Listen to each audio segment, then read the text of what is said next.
અમે બધા મળેલા છે, કંઈક ને કંઈક આપણા બધાના ઋણ સંબંધ છે સદગુરુ સાથેના કે આત્માઓ સાથેના.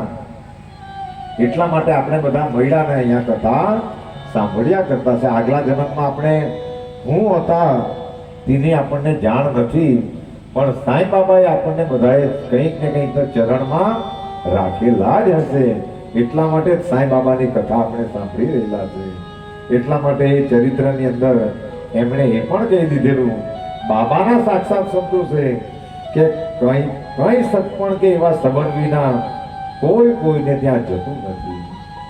જો આપણે એકમેકને ત્યાં જઈએ તો કંઈક આપણો બધાનો નાતો છે, એ પોતાની પત્ની હોય કે ફ્રેન્ડ સર્કલ હોય, ગમે તે હોય, પણ આગલા જન્મમાં આપણે કંઈક ને કંઈક બધા મળેલા છે. એટલા માટે જ એવા સંબંધ વિના કોઈને ત્યાં જતું નથી. જ્યારે કોઈ માનવી કે પ્રાણી તમારી પાસે આવે ત્યારે તેને કદી હેડ કરશો નહીં. કોઈ આપણી ઘરે આવે તો તેને ગમે તેવા શબ્દો કરીને ગમે તેમ કહેવાની જરૂર, કારણ કે અતિથિના રૂપમાં આપણા ઘરે સાક્ષાત ભગવાન પણ આવી જતા હોય.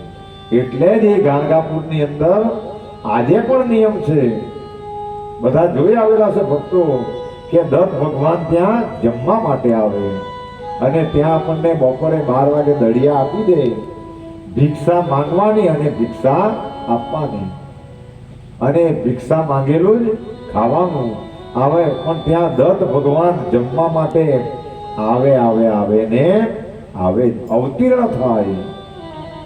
કોઈ પણ ભક્તોને માં એ અવતીર્ણ થઈ જતા હોય. એટલા માટે એ આરતીની અંદર સાંઈ બાબા, કારણ કે દત્તનો અવતાર છે, એટલે એ આરતીમાં એ કડી લખાઈ ગયેલી કે અવતીર્ણ ઝાલા છે સ્વામી દત્ત દિગંબર, દત્તા દિગંબર, આરતી સાંઈ બાબા, જયા મળી જૈસા ભાવ, દયા તૈસા અનુભવ, દાયસી દયા ધરા, એસી તુજી માવા, તુજી માવા, આરતી સાંઈ બાબા, તુમ જે ન્યામ ધ્યાતા તહે સંસ્કૃતિ જતા, અગાધ તવતરણી માર્ગ દાવી અનાથા, દાવી અનાથા, આરતી સાંઈ બાબા. આરતીના કેટલા સરસ શબ્દો છે, આરતીના એના અર્થ કેટલા સારા છે કે તુમ છે નામ ધ્યાતા હરે સંસ્કૃતિ યથા. ખાલી ને ખાલી તારું નામ સ્મરણ કરે એટલે બધી જ વ્યથા વરણાઈ જાય. સંસ્કૃતિ એટલે ચિંતાઓ અને વ્યથાઓ એ હરાઈ જાય. હરે સંસ્કૃતિ વ્યથા, અગાધ તવ કરણી માર્ગ દાવીસી અનાથા. અમે બધા અનાથ બાળકો છે, પણ તારું ખાલી નામ સ્મરણ કરીએ એટલે એ માર્ગ એની રીતે જ ખુલી જાય. માર્ગ દાવીસી અનાથા. એના શબ્દો કેટલા અર્થ ગંભીર છે, પણ જો આના પર ચિંતન કરે, પણ ભણેલા ગણેલા માણસો આનો અર્થ કઈ વિશેષ પણ કરી શકે, પણ આ બધા ભણવામાં ખોટ હતા એટલે આના વધારે પડતા અર્થ પણ કરી શકતા નથી. એટલા માટે આપણા બાળકોને હંમેશા બધાએ ભણાવવું જ જોઈએ. શિક્ષણ, કારણ કે શિક્ષણ મેળવેલું હશે તો આવી બધી વસ્તુના એ અર્થો કરી શકે અને કંઈક ને કંઈક શીખીને એ સમાજને આપી શકે. એટલા માટે બાબા પણ એજ્યુકેશન પર બહુ ભાર આપતા. આપવું જ જોઈએ, બાળક ભણેલું ગણેલું જ હોવું જોઈએ. તો જ્યારે કોઈ માનવી કે પ્રાણી તમારી પાસે આવે ત્યારે તેને કદી હેડ કરશો નહીં કે કાઢી મૂકશો નહીં, પણ તેનું સન્માન કરી તેનું યોગ્ય સ્વાગત કરજો, કારણ કે અતિથિના રૂપમાં આપણી ઘરે ભગવાન પણ આવી જાય. અને એ ત્યાં ગાણગાપુરની અંદર અવતીર્ણ થાય એટલે પોલીસ વાળા એને કોર્ડિંગ કરી દે. કોઈક વાર જવાનું થાય, એ કર્ણાટકની અંદર ગાણગાપુર નામનું ગામ છે, ત્યાં સાક્ષાત દત્ત ભગવાન જમવા માટે આવે ને આવે. અને એ ભૂમિ પર ખાલી તમે પગ મૂકે, આ ત્રિવેણી સંગમની જે ભૂમિ છે એ અનમોલ અને પવિત્ર, જે ઉમરાના ઝાડ નીચે દત્ત ભગવાને તપ કરેલું એ કલ્પવૃક્ષ સમાન છે. અને આજે પણ એટલું ને એટલું જ છે. એનું થડ કંઈ બહુ મોટું નથી, પણ ત્યાં ખાલી તમે એક ધાગો બાંધી આવે મનોકામનાનો, તો એ મનોકામના પરિપૂર્ણ થઈ જાય. એવું એ ગાણગાપુરનું ગામ છે. તો કોઈક વાર મોકાઓ મળે તો જીવનની અંદર ફરી લેવાનું, જાણી લેવાનું, કારણ કે પૈસા તો બીમારીમાં પણ ખર્ચાઈ જાય, પણ આવા તીર્થોમાં આપણને ફરવાનું મળે તો એનો લાભ લઈ લેવાનું. નહીં તો જે ખાલી પૈસા ખાતર આવા ભગવાનની ભક્તિ કે ધામોમાં નહીં જાય, એ કૂવામાંનો દેડકો જેવો રહી જાય. એને બીજું કંઈ પણ સમજ નહીં પડી શકે. જો આ આપણા બધા ભક્તો ક્યાં ક્યાં ફર્યા, એટલે આ લોકોને બધાને ખબર પડી કે ભગવાન શું છે, ભગવાનની કરણીઓ શું છે. તો મોકાઓ મળે, કારણ કે મનુષ્ય જન્મમાં જો આની જો હું ને ખાલી પૈસા જો હું તો જોવાના ક્યારે, કારણ કે પછી તો ભગવાન આપણને કહીએ ઓની આપે. એનો કોઈ મનુષ્ય જન્મમાં જ આપણે આ જોઈએ અને એનો આનંદ લઈ શકીએ, બીજી યોનિમાં આનો આનંદ લઈ શકતા નથી. ને તો પશુઓને તમે ટેમ્પામાં લઈ જાય, 15 રૂપિયા પણ લઈ જાય, તો એ વિઠ્ઠલને થોડા જોઈએ, તો કાં ખાવાનું છે એ હોદે, કારણ કે પશુ છે. પણ મનુષ્યનો કેટલો ભગવાને સરસ બનાવ્યો કે એ પંઢરપુર જાય, વીરપુર જાય, બગદાણા જાય, તો એ ભગવાનના દર્શન કરે, ભગવાનના ભજન કરે, કીર્તન કરે, ભગવાનનો પ્રસાદ લે. આ મનુષ્યમાં થઈ શકે, પણ એક પૈસા બચાવવા ખાતર જો આપણે આ મોકાઓને છોડી દે તો એ દ્રશ્યોને જોવાના ક્યારે?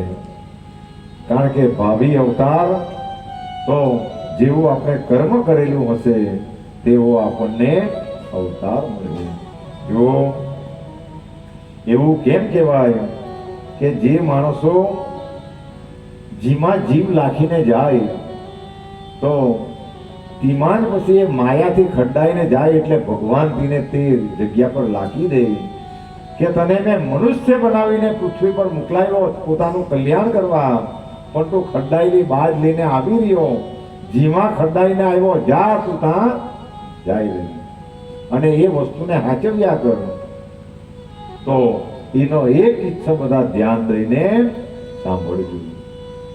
આ કિસ્સાઓ બધા સત્ય ઘટનાઓ સાંભળે તો માણસ જીવનમાં પાપ કરતો અટકી જાય. એટલા માટે આ વારંવાર બાબા જેમ દક્ષિણાની યાદ દેવડાવતા, રોજને રોજ ભિક્ષા માંગીને ત્યાગની ભાવનાને યાદ દેવડાવતા, તેમ આવા કિસ્સાઓ બધા ભક્તોને વારંવાર સંભળાવવું પડે કે જેને લીધે એ હંમેશા યાદ રહી જાય. તો એ દક્ષિણની અંદર, ઉત્તરની અંદર, ઉત્તરાખંડની અંદર, હિમાચલ પ્રદેશની અંદર એક ગામ, અને એ ગામની અંદર એક બાઈ, બધા ધ્યાનથી સાંભળજો. જો કથામાં આ કિસ્સાઓમાં ડૂબે, બધાએ સાંભળેલો છે પણ સાંભળીને બધા ભૂલી જાય, પણ પાછું રિપીટ કરવામાં આવે ત્યારે ફરીથી યાદ આવી જાય. તો એક બાઈ એ ખેતરની અંદર, જેમ આપણે સાદી ભાષામાં ફાં એમ કે કલમના દાણા કાપી અને ફાં કરેલો હોય તો એ હુંખાય, એટલે એને આપણે બાળવા માટે લઈ આવીએ. એમાં એની અંદર એ લાકડા એ બાઈ કર્યા કરે, અને એમનો ધણી ખેતરમાં કામ કર્યા કરે. અને એ જ્યારે બાઈ પાસેથી પાસ થયો એટલે એને એમ થયું કે ચાલ મેં પણ આને થોડીક મદદ કરી દે. એટલે મદદ કરવા માટે ગયો, પણ જેવા એમણે લાકડા કાઢવા માટે એ લાકડુંને પકડ્યું એટલે એની અંદરથી એક સાપ, એક નાગ એમણે હાથ પર દંશ મારી દીધો.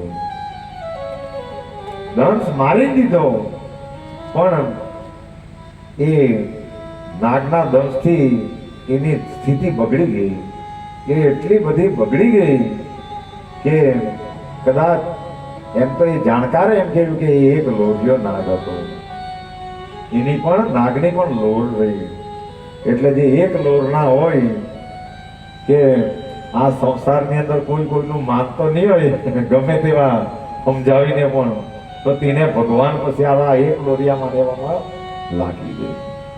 તો એમણે દંશ માર્યો અને એ પાછા એટલા બધા ઝેરી હોય એક લોરિયા નાગ કે એને દંશ માર્યો એટલે પેલાની સ્થિતિ બગાડી લાગી. એ બાઈના ધણીની સ્થિતિ બગડી ગઈ.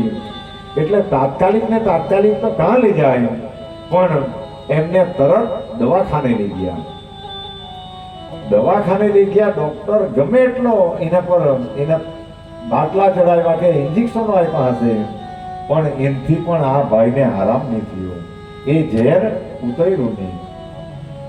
પણ એ દવાખાનાના બાજુના ખાટલા પર જે દર્દી હતા એમણે એમ કહ્યું કે અમુક જગ્યા પર તમે જાઓ અને ત્યાં એ સાપનું ઝેર ઉતારવા વાળો છે, એટલે ત્યાં લઈ જાઓ.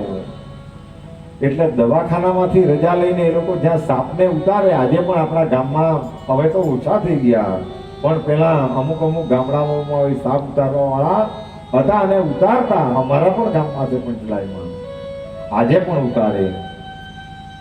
તો ત્યાં એ ઉતારવા વાળો ઝેર ઉતારીને થાકી ગયો, પણ ત્યાં પણ એનું ઝેર નહીં ઉતર્યું.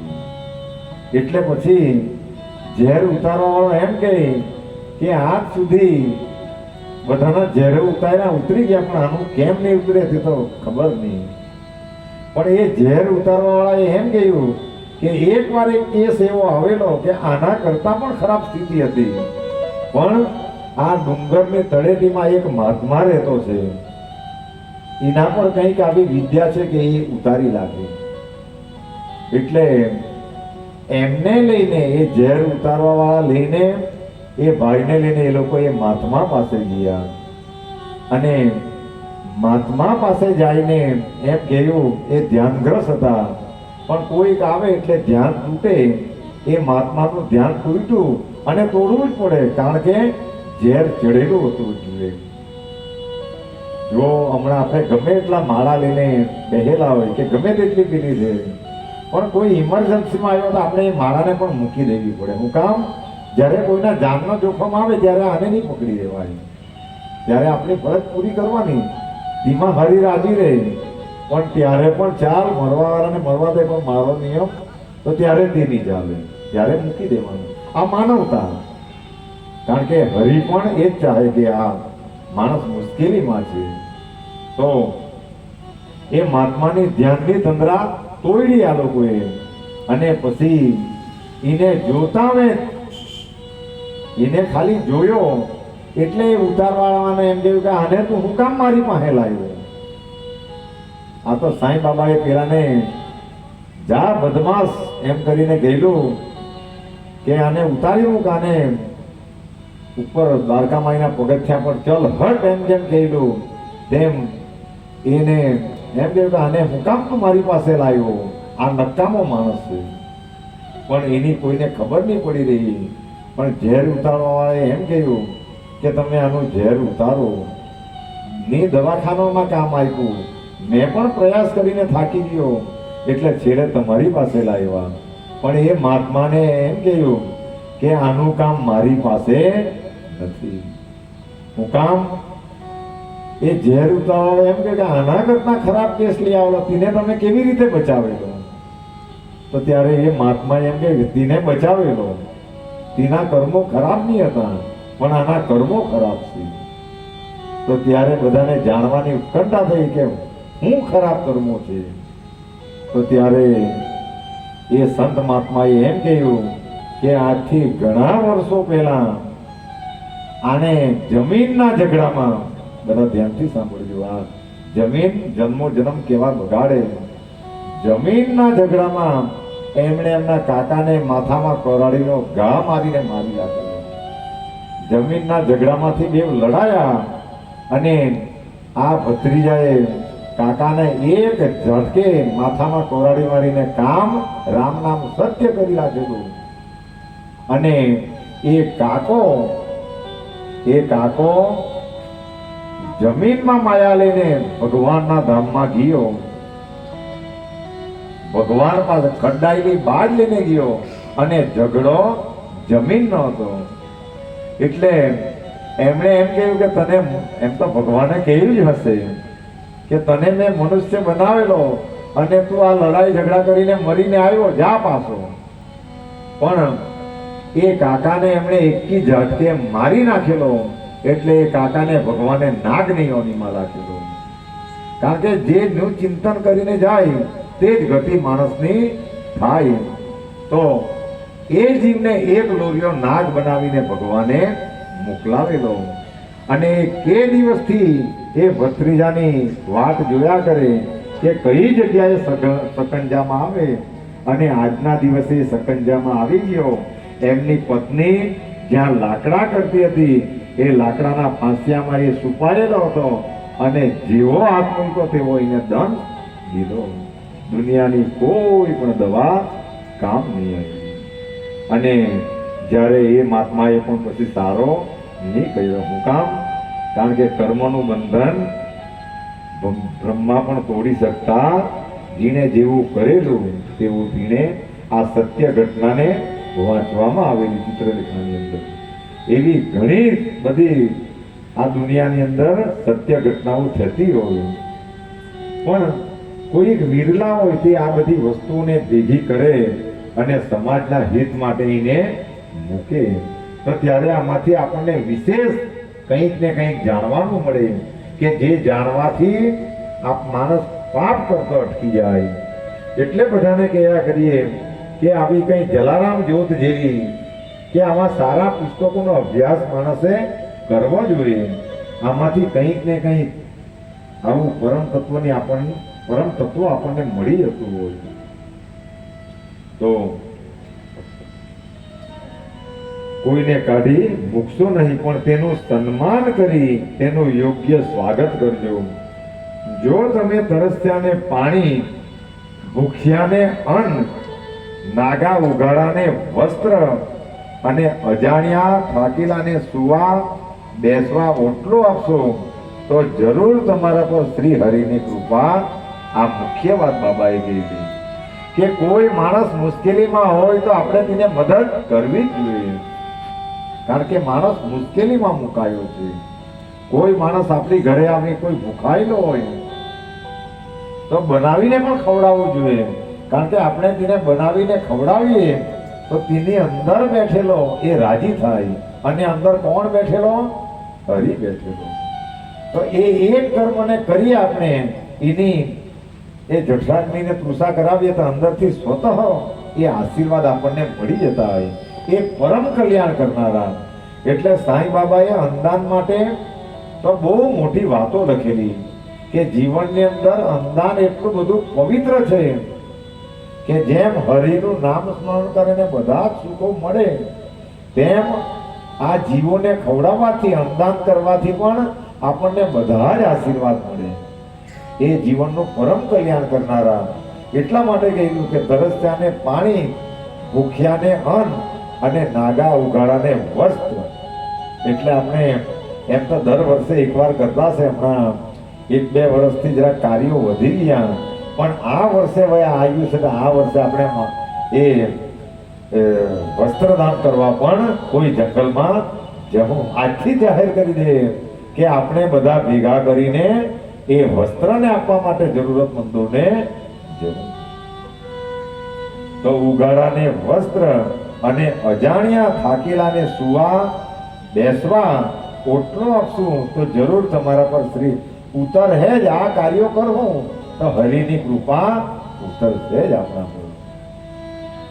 તમારી પાસે આવીને કોઈ પૈસા માંગે અને તમારી તે આપવાની ઈચ્છા ન હોય તો તેને આપશો નહીં. પણ તેની સામે આ શબ્દ એક ખરાબ વપરાયેલો છે, પણ એ આવા સમર્થો પણ વાપરે. હું કામ? કારણ કે આ સમાજ કોઈ વાર સીધી રીતે સમજી શકતો નથી. એટલે સ્વામી સમર્થે તો એક બાઈને રંડી કરીને એના મોઢામાંથી શબ્દ કાઢેલો કે જા રંડી તારું કામ નથી. એક એમના ચરિત્ર જોવા જાય તો ખરાબ શબ્દો છે, પણ એ ખરાબ શબ્દો બોલીને એ જન્મો જન્મની એ બાઈ વાંજણી હતી એની ગાંઠને ખોલી કાઢી દીધી. એટલે સંતો કોઈ વાર આપણને ગાળ આપે એમાં પણ આશીર્વાદ છુપાયેલા હોય. સંતો કોઈ વાર આપણને ગાળ આપે પણ એ ગાળ આપીને આપણી કઈ ગ્રંથિ ખોલતા હોય એની પણ આપણને જાણ. કારણ કે એક સંત, એક સદગુરુ કયા સમયે કઈ લીલા કરે એની આપણે બધા અભૂત બાળકો છીએ, એટલે એની જાણ આપણને થતી નથી. એટલે અહીંયા એમ લખેલું કે આપવાની ઈચ્છા તો નહીં આપવાનું, પણ તેની સામે કૂતરાની જેમ ભસશો નહીં. એટલે કોઈકનો એવો સ્વભાવ હોય, કોઈ બાયણે આવે એટલે જા તારું આ કરવાની જરૂર નથી. ને તો શાસ્ત્રમાં અને સંતોએ તો એક વાત લખેલી કે કોઈ બાયણે આવીને આપણે ત્યાં જમી જાય તો એના સારા આશીર્વાદો મૂકતા જાય અને આપણે એની વિટમણાઓ એ લોકો લેતા જાય. અને એ ક્યાં લેતા જાય? કારણ કે એ લોકો ફરતા રહે. જેમ કોઈ છાણમાં આપણને પગ મુકાઈ જાય પણ આપણે રસ્તે ચાલતા જઈએ તો રસ્તે બધું એ સાપણ થતું જાય ચંપલમાંથી. તેવી આ બધી વસ્તુઓ છે. એટલે આપણા ઘરે સારા આશીર્વાદ મૂકી જાય અને આપણી બધી દુવિધાઓ એ લેતા જતા હોય, પણ તેની સામે કૂતરાની જેમ ભસતો નહીં. આ ખરેખર શબ્દ આવ્યો.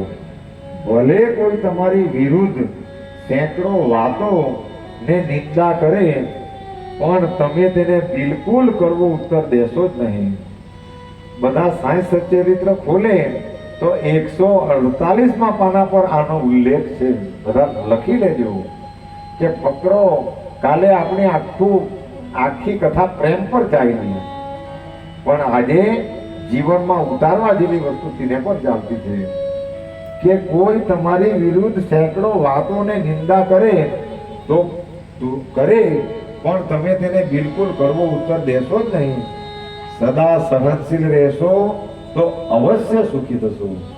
સાંઈ બાબાએ ખાતરીપૂર્વક કહ્યું આપણું રિમોટ બીજાને આપવાની જરૂર નથી, કારણ કે તો આપણે બીજા પર નિર્ભર રહીએ.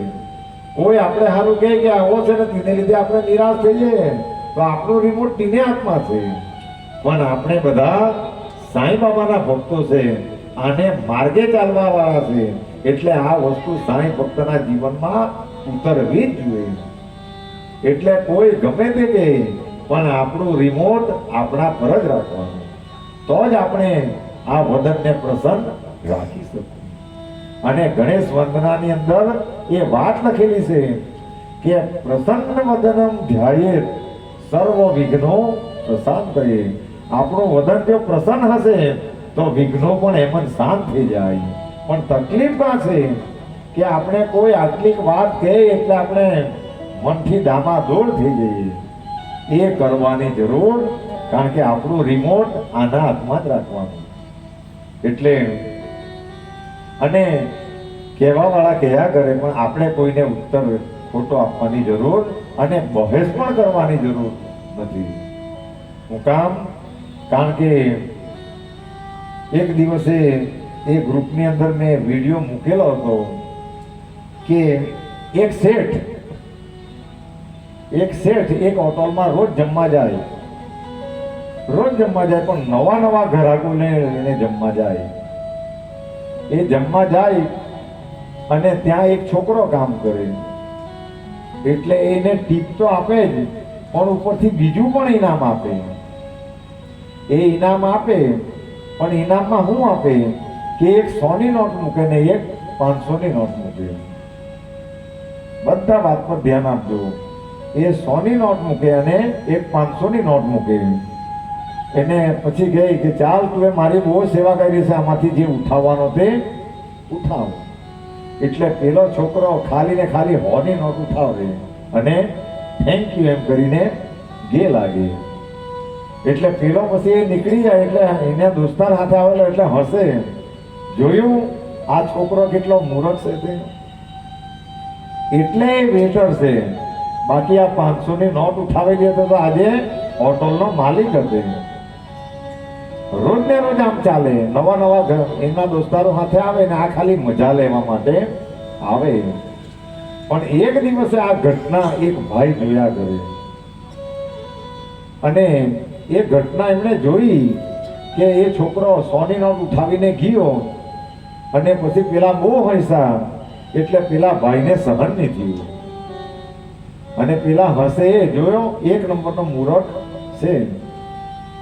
એટલે એ બધા નીકળી ગયા. એટલે પછી એ છોકરો જ્યારે ઘરે જતો હતો ત્યારે બૂમ મારીને એમને રોકવામાં આવ્યો અને જે દ્રશ્ય જોયેલું એ ભાઈએ એમ કહ્યું કે મને બહુ ખરાબ લાગ્યું, તારી આ લોકોએ મસ્કરી કરી એટલે તને મૂર્ખ કહ્યો, એટલે મને બહુ ખરાબ લાગ્યું, કોણ ઉતાય?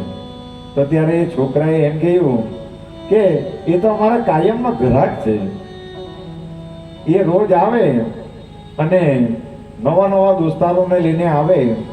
એટલું કહ્યું એટલે પેલા ભાઈએ એમ કહ્યું કે આવે એ તો બરોબર, પણ તારી આટલી બધી તને મૂળ કહીને તારું અપમાન કર્યું એ મને સારું નહીં લાગ્યું. તો ત્યારે એ છોકરાએ બહુ સરસ જવાબ આપ્યો કે હવે સારું લાગે કે નહીં લાગે, પણ એનું કામ એ કરે, એનું કામ એ કરે ને મારું કામ મેં કરું. એ તો રોજ નવા નવા ગ્રાહક લઈને આવે, મને ટીપ આપે અને એ રોજ કહ્યા કરે કે મૂર્ખ છોકરાને જોવાનો તો ચાલો, એટલે એ મૂર્ખ મેન છે. પણ રોજ ને રોજ એ 100ની ને 500ની નોટ મૂકે એટલે મેં 100ની નોટ ઉચકીને ગયા કરું. ભલે એ મૂર્ખ કહે, પણ આપણને મૂર્ખ કહીને સામેવાળાને ખુશી થતી હોય. બધા શબ્દો ધ્યાન રાખજો. સામેવાળાને ખુશી થતી હોય અને આપણને ફાયદો થતો હોય. કારણ કે રોજ 100ની નોટ ઉઠાવીને મેં 5000 રૂપિયા જમા કરી લાગ્યા એવું એ છોકરાએ કહ્યું. એટલે આપણને મૂર્ખ કહીને એને ખુશી થતી હોય અને મને ફાયદો થતો હોય તો થોડોક સમય માટે મૂર્ખ બની જવામાં ખોટું શું છે? થોડોક સમય મૂર્ખ બની જવા માટે શું ખોટું છે? તો ત્યારે પેલા ભાઈને સાચી વસ્તુ સમજાઈ કે એની વાત સાચી. પણ પછી એ છોકરાએ એમ કહ્યું કે જે દિવસે મેં આ 100ની નોટ રહીને 500ની જે દિવસે ઉઠાવા તે દિવસે આ ખેલ અહીંયા જ પૂરો થઈ જાય. આ ખેલ પછી એ મળતું બંધ થઈ જાય, આ ખેલ પૂરો થઈ જાય.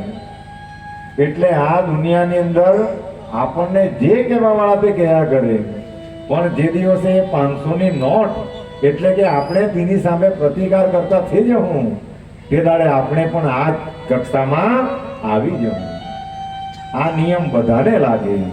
એટલે કોઈ આપણી હળાહળ નિંદા કરે, ગમે તે કરે, પણ આપણે એને કોઈ દિવસ કડવો ઉત્તર આપવાની ચેષ્ટા કરવાની જરૂર નથી. કારણ કે પછી આપણી પણ ભક્તિ એમાં ફરક શું રહી પછી.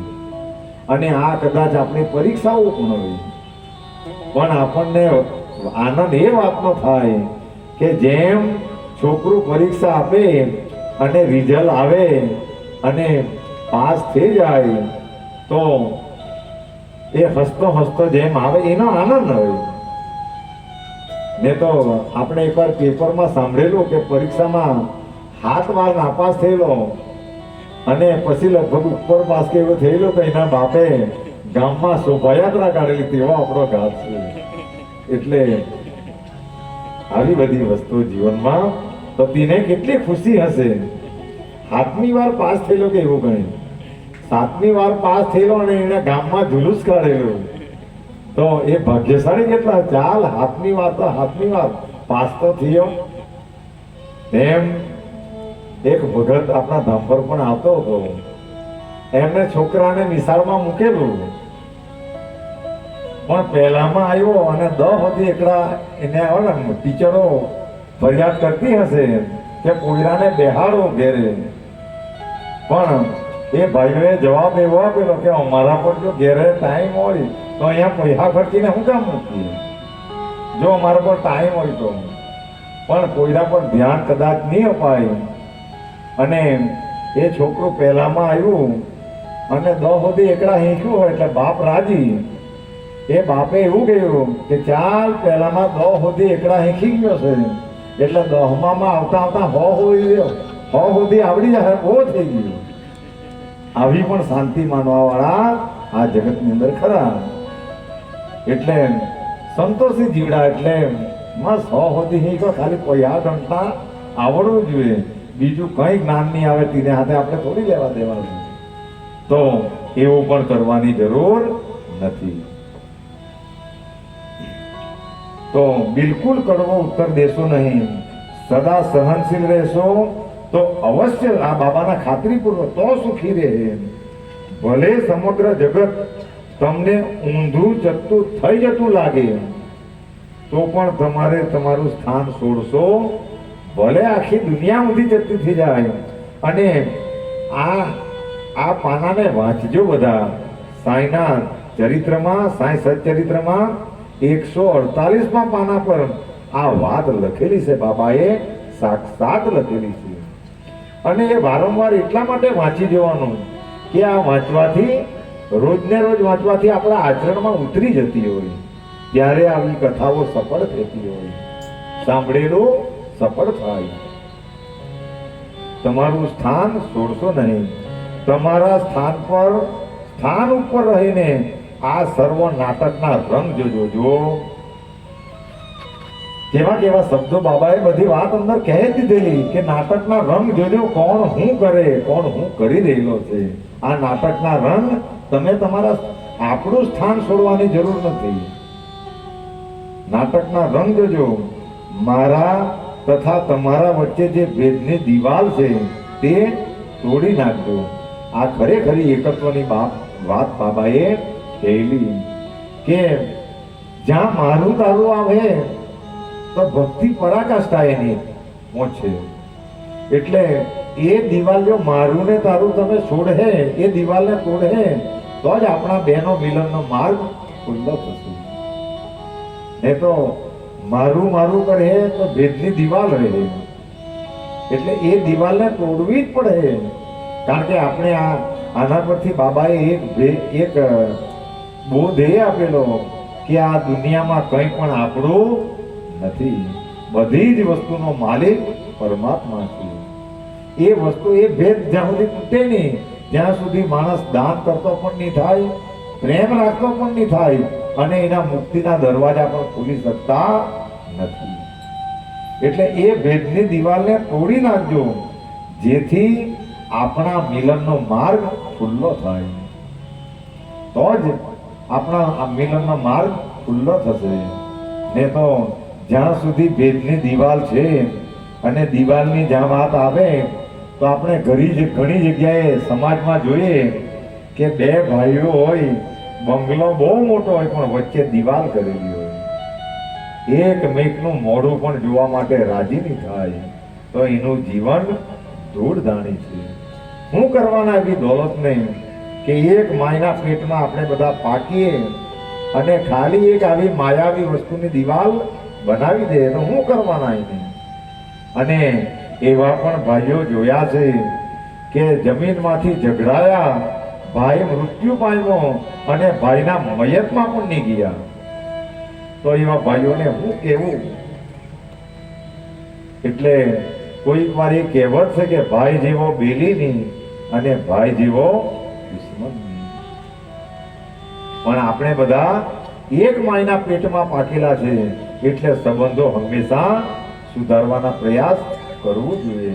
ભલે નહીં સમજે તે તેનો પ્રોબ્લેમ, પણ ખરાબ ભાવના પણ કોઈ પ્રત્યે રાખવી નહીં. કદાચ મેચ આવે તો નહીં બોલવાનું, પણ તે જીવ પ્રત્યે પણ ખરાબ ભાવના રાખવાની જરૂર નથી. તો નાટકના રંગ જોજો, જેથી આપણા મિલનનો માર્ગ ખુલ્લો થશે. હું તું જેવી ભેદ બુદ્ધિ જ ગુરુથી શિષ્યને દૂર રાખનારી વાર છે.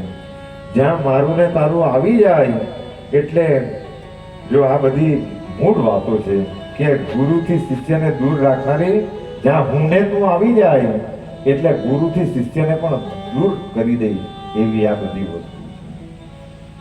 જો એ વાળનો નાશ નહીં કરો તો બંનેનો એકત્વ સંભવિત નથી. તો આ વસ્તુ આપણને સમજતી પડી રહી. અલ્લાહ માલિક અર્થાત ઈશ્વર જ માલિક છે, અન્ય કોઈ આપણું રક્ષક.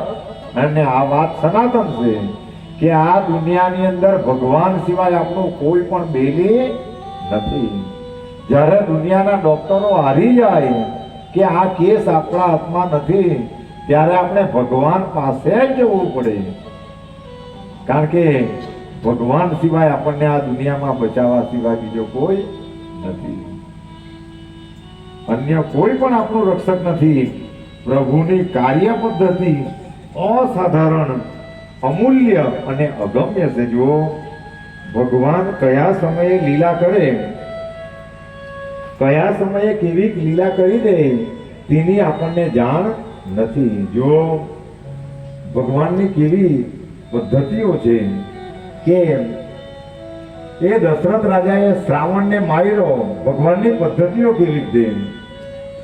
એને માર્યો, એ શ્રાવણને માર્યો અને શ્રાવણના માય બાપુએ શ્રાપ આપ્યો દશરથને કે એ દશરથ, જેમ તું અમારા છોકરાને મારી નાખ્યો અને પિતૃના વિયોગથી અમે તડપી તડપીને મળતા છે, તો જા તને શ્રાપ આપીએ કે તું પણ પુત્રના વિયોગથી તડપી તડપીને મરે. તો એમાં તો દેવી દેવતાઓને બધાને ચિંતા થઈ. કારણ કે દશરથ રાજા અને જનક રાજા એવા સમર્થો હતા કે જ્યારે સ્વર્ગમાં ચઢાઈ થતી તો ત્યારે એમને લડવા માટે ઇન્દ્ર પણ એમને લઈ જતો.